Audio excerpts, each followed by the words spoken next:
ఓం నమో లక్ష్మీ నరసింహస్వామినే నమః.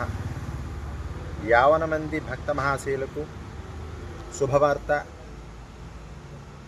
మన అంతర్వేది గ్రామంలో వెలిసినటువంటి శ్రీ లక్ష్మీ నరసింహస్వామి వారు త్రేతాయుగంలో స్వయంభూగా అవతరించారు. ఆనాటి నుంచి ఈనాటి వరకు కూడా ఎన్నో ప్రకృతి వైపరీత్యాల నుంచి కాపాడుతూ మన ప్రాంతాన్ని రక్షిస్తూ వస్తున్నారు.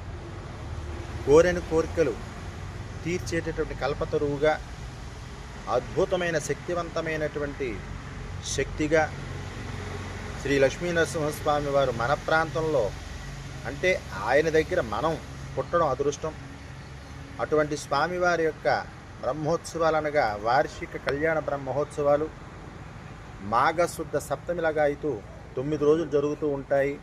అత్యంత వైభవంగా నిర్వహిస్తూ ఉంటారు. అటువంటి వార్షిక కళ్యాణ మహోత్సవాలు ప్రభుత్వం వారు రాష్ట్ర పండుగగా, రాష్ట్ర ఉత్సవాలుగా ప్రకటించడం జరిగింది. కాబట్టి ఈ సందర్భముగా ఆ ప్రభుత్వం వారికి ధన్యవాదాలు, కృతజ్ఞతలు తెలియజేస్తూ, కోరుకున్నటువంటి కోరికలు తీర్చేటటువంటి కల్పతరువుగా లక్ష్మీదేవితో సమేతంగా వెలిసిన నరసింహస్వామి వారికి మనం ఏం చేసినా రుణం తీరదు. కాబట్టి ఈ ప్రాంతంలో మనం పుట్టడం మన అదృష్టం.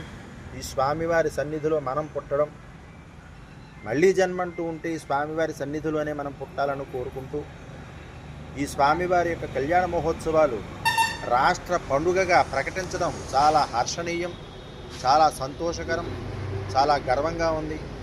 అందుచేత ఈ యొక్క ప్రకటించినటువంటి సందర్భాన్ని పునస్కరించుకుని ఈ స్వామివారి యొక్క చరిత్ర రాష్ట్రానికి పరిమితం కాకుండా దేశం కూడా గర్వించదగేలా ఆ స్వామివారి లీలలు ఉంటాయని చెప్పి ఉంటాయి. అది మనం గ్రహించుకోవాలి. అందుచేత ఈ సందర్భంలో మీ అందరికీ కూడా సంతోషకరమైనటువంటి శుభవార్త కాబట్టి ఈ పాల్పంచుకుంటున్న ఈ విషయాన్ని. జై లక్ష్మీ నరసింహస్వామి. లోకా సమస్త సుఖినో భవంతు.